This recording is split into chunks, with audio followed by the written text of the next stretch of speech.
जबकि आदरणीय प्रधानमंत्री जी 303 सीटों का और पूरी जो है एनडीए के नेतृत्व में 353 सीटें जीतती है, तब भी वो स्वयं को विनम्रता पूर्वक प्रधान सेवक कहते हैं। तो किस तरह से सिर्फ 37 सीटें जीते हैं। और ऐश्वर्य भाई जब से समाजवादी पार्टी की स्थापना हुई है ना भदौरिया जी, आप भी हिसाब लगा लीजिएगा, 96 से लेकर 2024 तक कुल आपको जितनी सीटें मिली है ना उत्तर प्रदेश में, उससे अधिक सीटें सिर्फ 3 चुनाव में आदरणीय मोदी जी के नेतृत्व में भारतीय जनता पार्टी को प्राप्त हुई है। लेकिन आपका अहंकार सिर चढ़कर बोल रहा है। तो भैया अयोध्या पर किसी जमाने में बाबर के सेनापति ने प्रभु राम के मंदिर को गिराकर वहां बाबर के ने जिसको रखा था समलैंगिक जिससे संबंध थे, उसके नाम पर बाबरी बना दिया था। तो इससे जो है अयोध्या की पवित्रता जो है समाप्त नहीं हुई। बाबरी वादियों ने गोलियां चलवाई, सरयू के जल को कार सेवकों के रक्त से लाल करने का कुकर्म किया, फिर भी अयोध्या की पवित्रता कलंकित न करने में आपको सफलता नहीं मिली और वहां बाबर का आप मकबरा नहीं बनवा पाए। भव्य दिव्य राम मंदिर का वहां निर्माण हुआ और अयोध्या का विकास आपने किया, समाजवादी पार्टी ने किया। कितना झूठ बोलोगे महाराज, कितना झूठ बोलोगे। और इतना झूठ बोलने के बाद भी कह रहे कि हमारे से जो है जेब से टमाटर आलू गिर जा रहा है। झूठ की भी कोई सीमा होती है अनुराग भदौरिया जी, झूठ की कोई सीमा होती है। अब बीच में काहे चिचिया रहे हैं? इनकी आदत है शांति से धैर्य रखिए, बनाए रखिए, धैर्य बनाए रखिए अनुराग बाबू। अब इतना धैर्य क्यों आप खो रहे हैं? इतना धैर्य क्यों खो रहे हैं अनुराग बाबू? वारिस भाई आ रहा, इतना धैर्य क्यों खो रहे हैं?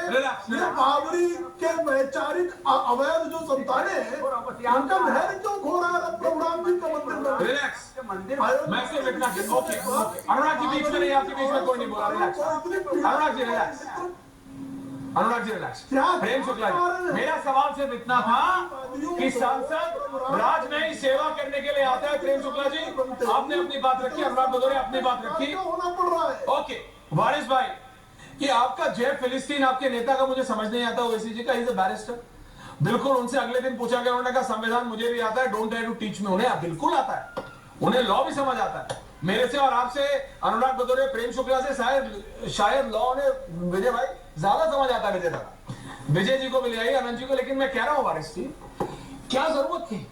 आप समझिए, आप वो मुद्दे उठाइए ना जिसकी खिलाफत आप बीजेपी की खिलाफत आप करते थे, जिसके लिए अब आप वो सब भूल गए।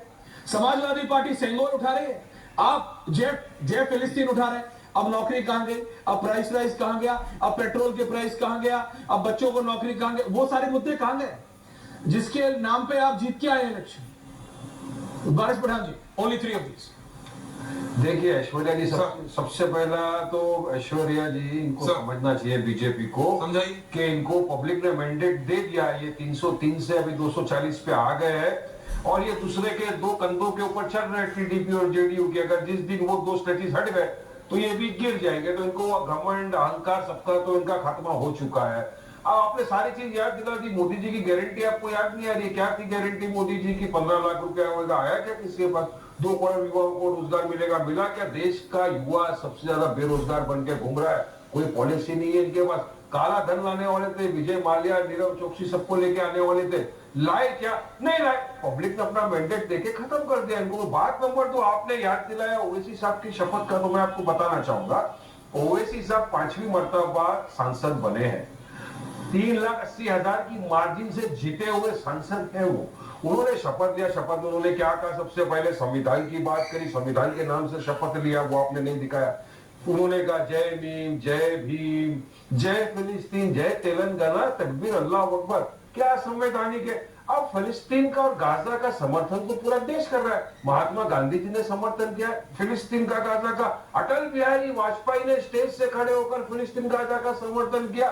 इतना ही नहीं, हिंदुस्तान का, भारत देश का ऑफिशियल स्टैंड एस जयशंकर ने राज्यसभा के पटल पे खड़े होकर कहा है, आप कहोगे तो मैं उनको उनका सुना दूंगा आपको 10 सेकंड का, जो उन्होंने कहा है कि भारत खड़ा हुआ है फिलिस्तीन गाजा के साथ। वो भी कहा था उन्होंने पार्लियामेंट में, डेमोक्रेसी का जो टेम्पल है उसके अंदर खड़े रह के कहा था। तो उनके खिलाफ केस दो, क्या संवैधानिक है? संविधान में भी पढ़ता हूँ, मेरे हाथ में भी संविधान है, हमको पता है क्या करना है क्या नहीं, मगर इनको ध्यान भटका रहे। अब दूसरी बात, बरेली के जो सांसद थे गंगवार, उन्होंने जय हिंदू राष्ट्र का, वो तो टोटल असंवैधानिक है। मैं पूछना चाहूंगा बीजेपी के प्रवक्ता से, मोदी जी से, कि आपका ऑफिशियल स्टैंड ये है कि हमारा भारत देश जो है हिंदू राष्ट्र बन चुका है? ओवैसी जी ने जो कहा, उनके रिमार्क को आपने वहां से हटा दिया, रिकॉर्ड से निकाल दिया, मगर जिसने जय हिंदू राष्ट्र कहा उसके खिलाफ क्या कार्रवाई की? उनके रिमार्क को अब तक क्यों नहीं निकाला? बहुत सी बातें वहां पर कही गई। जो ओवैसी साहब शपथ लेने जा रहे थे, नारे लगा रहे थे भारत माता की जय, जय श्री राम बोलो, सब कुछ हो रहा था। उन्होंने संविधान के दायरे में रहकर अपनी बात की, तो इतना हल्ला गुल्ला क्यों मचाया?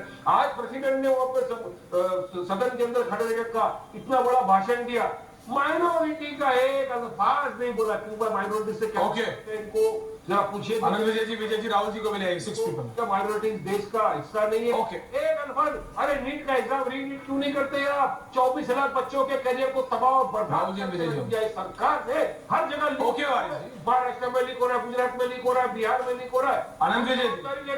ओके वारिस पठान जी, इसके शय के तहत ये हो रहा है, युवा की जिंदगी बर्बाद करने का। आनंद विजय जी, आपने प्रेम शुक्ला जी को सुना, अनुराग भदौरिया को सुना, वारिस पठान को सुना। हर आदमी अपने नेता और अपनी लाइन को डिफेंड कर रहा है। I want your analysis on it. Anand Vijay ji, Anand ji, Rahul ji and Vijay ji, all 3 of them please. Thank you. Ratnakar ji, आ रहा हूं आपके पास भी। देखिए, मैं तो राजनेताओं को सुनता रहता हूं, और राजनेता अपनी राजनीति करते रहते हैं, और राजनीति का मंच जहां उनको मिलता है वहां उनको करना भी चाहिए, तो उनका धर्म भी है, उनका पेशा भी है। लेकिन जिस प्रकार से की शब्दावली का प्रयोग किया जाता है, अगर आज के परिप्रेक्ष्य में मैं बोलूंगा तो कुछ लोगों को ये याद आ जाएगा कि मोदी जी ने चुनाव अभियान के दौरान क्या बोला था, मोदी ने इसके पहले क्या बोला था।